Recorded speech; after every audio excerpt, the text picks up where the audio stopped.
আমার যে বিয়ে হয়ে যাচ্ছে তোমার কি একটুও খারাপ লাগছে না? এখানে খারাপ লাগার কি আছে? প্রত্যেকটা মেয়েরই বিয়ে হবে, এটা স্বাভাবিক। এখানে খারাপ লাগার কি আছে?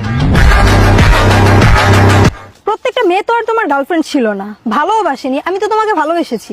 প্রেম করবা আমগুর সাথে আর বিয়ে করবা টাকলাওয়ালা দাদুর সাথে। তোমার সাথে দেখা হওয়ার আগে কত মেয়ে আমার জীবনে আসছে, সাদিয়া, তানিয়া, বৃষ্টি, রূপা, তারা তো আমাকে ভালোবাসছে। তোমার সাথে দেখা হয়েছে, আমি তাদেরকে ভুলে গেছি। তাহলে আমার বিয়ের পর যদি তোমার জীবনে অন্য কেউ আসে? তোমাকেও ভুলে যাবো। কি তুমি আমাকেও ভুলে যাবে?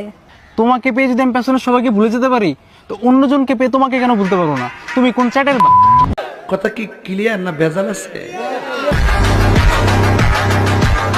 দেখেন আপা, এই প্রেমিকের মনটা একটা কবুতরখানা। এখানে অনেক কবুতর আসবে যাবে। এখন সবাইকে যদি আমি মনে রাখতে চাই, তাহলে আমার মনের সাইজ তো আরো বড় করতে হবে। কিন্তু আপা, এটা তো সম্ভব না।